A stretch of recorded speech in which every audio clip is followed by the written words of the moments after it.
તો એનસીપી ગુજરાતમાં લડશે સ્થાનિક સ્વરાજની ચૂંટણી। તમામ સ્થાનિક સ્વરાજની ચૂંટણી એનસીપી સ્વતંત્ર રીતે લડશે। જિલ્લા તાલુકા અને મહાનગરપાલિકાની ચૂંટણી લડશે। અજીત પવાર જૂથની એનસીપીના પ્રમુખ નિકુલસિંહ તોમરનો દાવો, ગુજરાતમાં ત્રીજા પક્ષ તરીકે અમે ચૂંટણી લડીશું। મહારાષ્ટ્રમાં એનડીએ સાથે અજીત પવારની એનસીપીનું ગઠબંધન છે, જો કે ગુજરાતમાં એકલા હાથે ચૂંટણી લડશે। કોંગ્રેસના મત કાપવાનો અમારો કોઈ ઈરાદો નથી તેવું પણ હાલ તો કહી રહ્યા છે।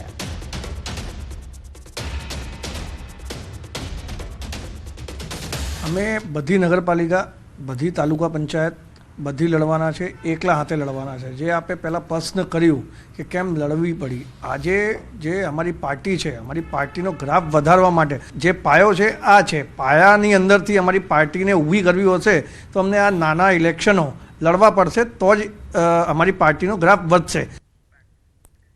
તો ખેડા જિલ્લામાં સ્થાનિક સ્વરાજની ચૂંટણી પહેલા કોંગ્રેસ રાજકીય ગાબડું પડ્યું છે। કપડવંજ વિધાનસભા બેઠકમાં કોંગ્રેસમાં ભંગાણ પડ્યું છે। સ્થાનિક ધારાસભ્ય રાજેન્દ્રસિંહ ઝાલાની અધ્યક્ષતામાં નડિયાદના બીજેપી કાર્યાલયમાં 200 જેટલા કોંગ્રેસના કાર્યકર્તાઓ ભાજપમાં જોડાયા છે।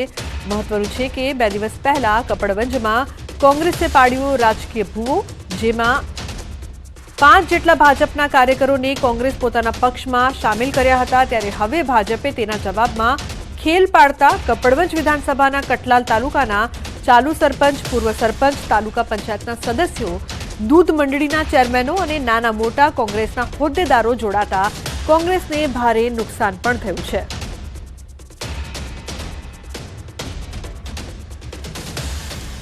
કોંગ્રેસ પક્ષ પાસે કઠલાલ અને કપડવંજની અંદર તાલુકા પંચાયતની અંદર ઉમેદવારી કરવા માટે ઉમેદવારો દાવેદારો નથી, તો એમને ઘરે ઘરે જઈને જોરાએ દાવેદારો ઉભા કરવા પડે એવી પરિસ્થિતિ છે। ત્યારે દિવસ પહેલા જ અમારા 2 આગેવાનો પૂર્વ ધારાસભ્યને મળવા ગયા હતા અને એમને પરાણે ખેસ પહેરાવીને પોસ્ટ મૂકવામાં આવી। કપડવંજ વિધાનસભાના રૌદાવત જિલ્લા પંચાયત સીટના 5 તાલુકા પંચાયત સીટ પૈકીના જે કોંગ્રેસના કાર્યકર્તાઓ છે એ લોકો આજે ધારાસભ્યશ્રીની આગેવાનીમાં જિલ્લા ભાજપ કાર્યાલય પર અમારા પ્રભારી કુશળસિંહજીની હાજરીમાં એ ભારતીય જનતા પાર્ટીમાં જોડાયા છે।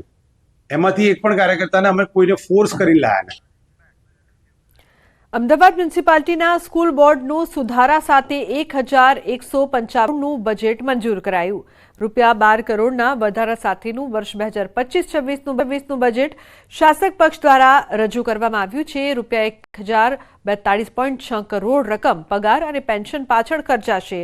વિદ્યાર્થીઓનો વિકાસ, શિક્ષકોની પ્રવૃત્તિ માટે 86.10 કરોડ ફાળવણી કરાઈ છે, જ્યારે માળખાકીય સુવિધા માટે 26.86 કરોડનો ખર્ચ કરવામાં આવશે। Happiness index, counselling, cyber digital awareness અને કેરિયર ગાઈડન્સ વિદ્યાર્થીઓ નાનપણથી જ શીખે, સમજે, પોતાના જીવનમાં ઉતારે તેના માટે નવું બજેટ હેડ પાડી 50 લાખ રૂપિયાનો વધારો કરવામાં આવ્યો છે। આ સાથે 12 કરોડ રૂપિયાનો સત્તાધારી પક્ષ દ્વારા વધારો કરીને જે લગધીરભાઈએ 1143 કરોડનું બજેટ રજૂ કર્યું હતું તેમાં 12 કરોડ વધારીને 1155 કરોડનું બજેટ આજે સર્વાનુમતે મંજૂર કરવામાં આવ્યું છે। અમદાવાદ એએમસીના બજેટ અંગે કોંગ્રેસની પ્રતિક્રિયા। શહેર કોંગ્રેસ પ્રમુખ હિંમતસિંહ પટેલનું નિવેદન। આદર્શ આચારસંહિતા ભાજપે ભંગ કર્યો, ચૂંટણી પંચ આચારસંહિતા ભંગ અંગે રજૂઆત કરાશે। ચૂંટણીની જાહેરાત સાથે બજેટ ન રજૂ કરી શકાય, અમે ચૂંટણી પંચને રજૂઆત કરીશું તેવું પણ હિંમતસિંહ દ્વારા કહેવામાં આવ્યું છે। સમગ્ર રાજ્યમાં તાલુકા પંચાયત, નગરપાલિકાના ઇલેક્શનો જાહેર થયા છે અને અમદાવાદ મહાનગરપાલિકામાં ઘાટલોડિયા કોર્પોરેશનનું ઇલેક્શન પણ જાહેર થયું છે। ત્યારે હું માનું છું કે આદર્શ આચારસંહિતાનો ભંગ જ છે। જ્યારે ઇલેક્શન જાહેર થઈ જાય ત્યારે કોઈ પણ લોકોને લાભ કરાવનાર અને લોકોને આમ લોભામણી જાહેરાતો એ ભારતીય જનતા પાર્ટી ના કરી શકે। તો વડોદરા મનપાનું વર્ષ 2025-26નું 6256 કરોડનું ડ્રાફ્ટ બજેટ રજૂ કરાયું છે। મ્યુનિસિપલ કમિશનર દિલીપ રાણાએ આ બજેટ રજૂ કર્યું છે। મનપા કમિશનરે કહ્યું કે આ બજેટ માટે 1982 શહેરીજનોના સૂચનને પણ બજેટમાં ધ્યાને લેવાયા હતા। પાણી પુરવઠા, sewage, road, bridge, historical city, creative city, શહેર સ્વચ્છ થાય તે માટે પણ બજેટમાં જોગવાઈ કરાઈ છે। સફાઈ વેરો બમણો સૂચવવામાં આવ્યો છે।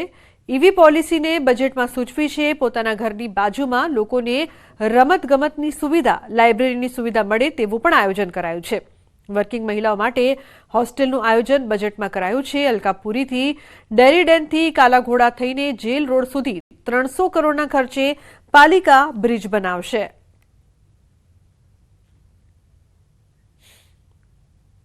નવીન વર્ષમાં પાણી, ડ્રેનેજ, વરસાદી ગટર, રસ્તા, પુલ, બિલ્ડિંગ, તળાવ, સ્ટ્રીટ લાઇટ, ફાયર ફાઇટર, બગીચા, ઝૂ, આવાસ, હેરિટેજ, ઝોનલ કક્ષાએ કરવાના બધા કામો એમ થઈને 800